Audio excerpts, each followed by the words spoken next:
Hello friends, welcome to Indian study पर आपका स्वागत है। दोस्तों, आज की इस वीडियो में मैं आप लोगों के लिए मूल विधि का इम्पोर्टेंट टेस्ट लेकर के आया हूं, जो कि आपके आने वाले एग्जाम यूपीएसआई के लिए बहुत ही ज़्यादा इम्पोर्टेंट है। तो वीडियो को एंड तक जरूर देखिएगा, क्योंकि लास्ट में मैं आपसे क्वेश्चन ही पूछूंगा और उसका आंसर आपको कमेंट बॉक्स में बताना होगा।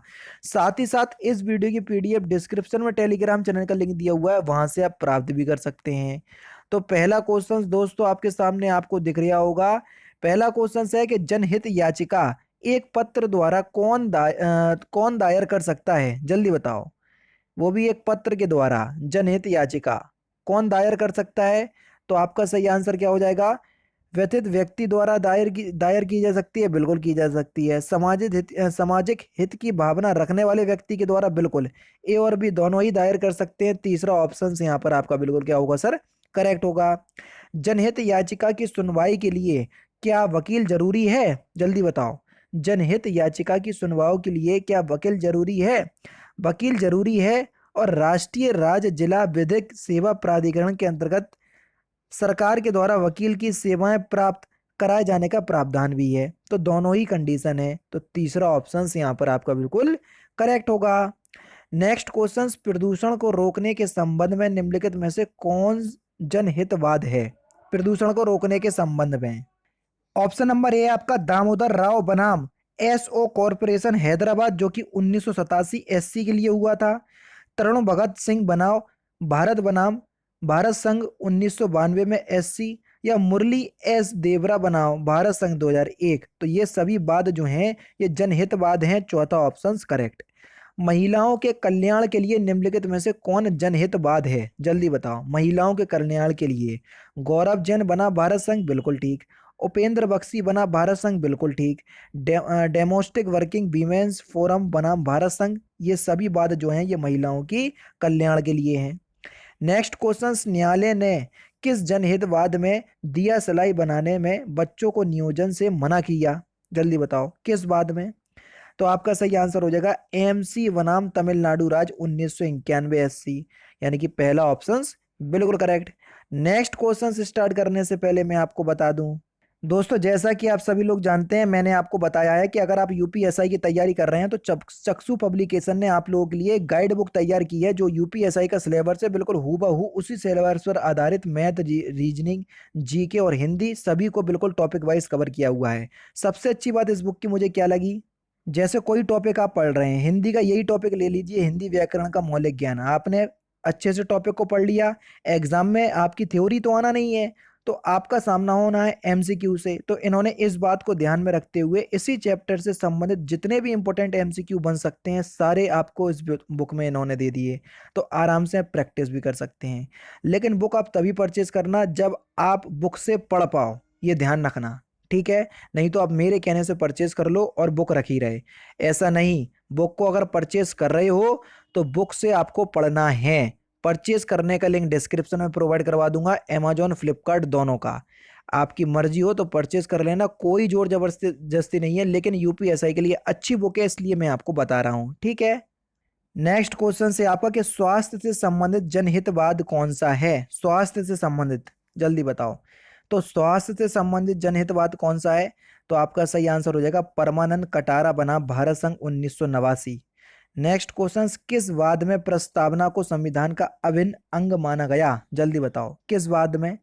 तो आपका सही आंसर हो जाएगा केशवानंदन भारतीय बनाओ, ये भारतीय का बाद, पहला ऑप्शन करेक्ट। और ये क्वेश्चंस बहुत इंपॉर्टेंट है, क्योंकि केशवानंदन जो है अभी हाल ही में इनका क्या हो गया, निधन हो गया। ये इडनीर मठ से क्या रखते थे, संबंध रखते थे, तो ये भी आप याद रखना, ठीक है?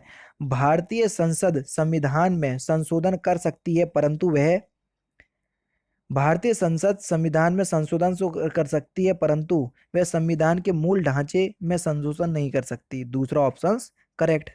नेक्स्ट क्वेश्चन, निम्नलिखित में से किस वाद में पंथ निरपेक्षता को भारतीय संविधान का मूलभूत आधिकारिक लक्षण कहा गया? किस वाद में? तो आपका सही आंसर हो जाएगा एस आर बोमई बनाम भारत संघ, तीसरा ऑप्शन करेक्ट। नेक्स्ट क्वेश्चन, उच्चतम न्यायालय के निम्नलिखित में से किस निर्णय के पश्चात संविधान संशोधन द्वारा सामाजिक तथा शैक्षिक दृष्टि से पिछड़े वर्गों के लिए विशेष प्रावधान जोड़े गए? जल्दी बताओ। तो आपका सही आंसर क्या हो जाएगा? मद्रास राज बनाम चंपाकम दोराई राजन, तीसरा option correct.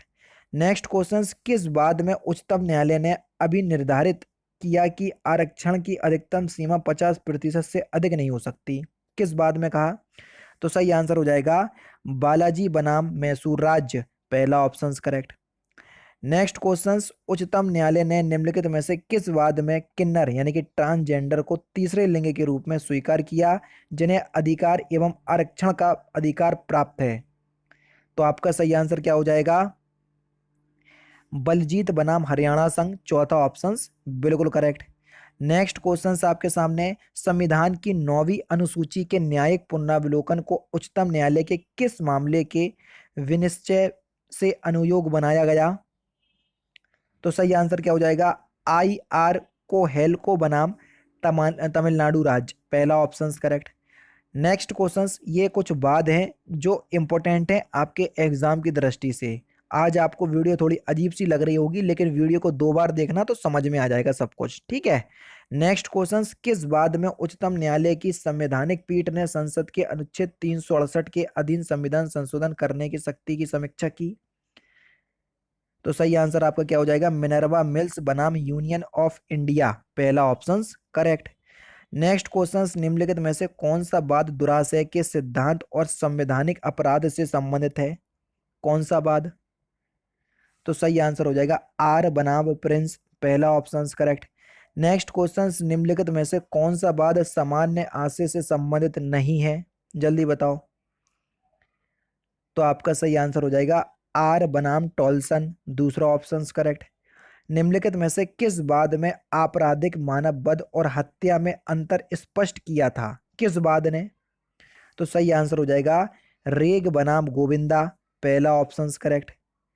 Next question, S Varadarajan बनाम मद्रास राज का वाद संबंधित है?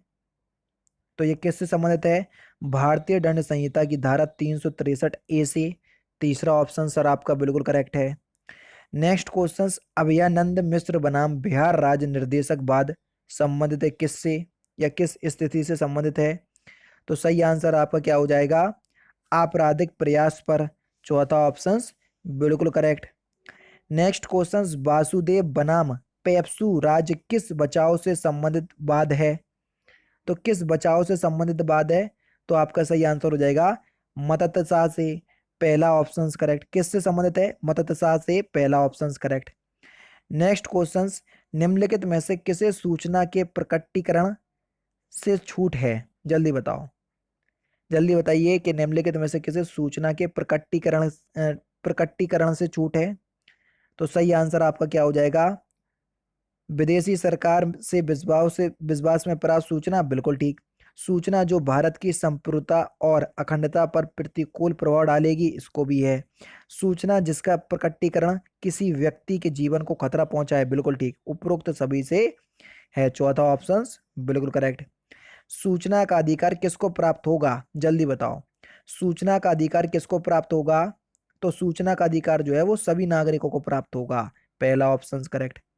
मुख्य सूचना आयुक्त का कार्यकाल कितना होता है? मुख्य सूचना आयुक्त का कार्यकाल कितना होता है? तो सही आंसर हो जाएगा सर आपका 5 वर्ष, पहला ऑप्शन करेक्ट। सूचना का अधिकार भारतीय संविधान के किस आर्टिकल के अंतर्गत आता है? सूचना का अधिकार क्वेश्चन नंबर 274, तो किस आर्टिकल के अंतर्गत आता है? तो आपका सही आंसर क्या हो जाएगा दोस्तों? 19 यानी कि अनुच्छेद 19 के अंतर्गत आता है, पहला ऑप्शन यहाँ पर आपका बिल्कुल करेक्ट हो जाएगा, ठीक है। लास्ट क्वेश्चंस के जन सूचना अधिकार भारत में कहाँ लागू नहीं था? इस क्वेश्चंस को था में कर लो कन्वर्ट, ठीक है। अब समझदार आप हो कि था में क्यों कन्वर्ट करा, क्योंकि इस क्वेश्चंस का आंसर आप मुझे कमेंट बॉक्स में बताएंगे, ठीक है।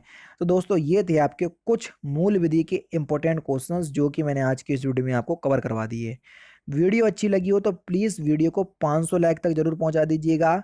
वीडियो की पीडीएफ डिस्क्रिप्शन में ही टेलीग्राम चैनल का लिंक आपको दिख रहा होगा, वहां से आप बिल्कुल फ्री ऑफ कॉस्ट प्राप्त कर सकते हैं।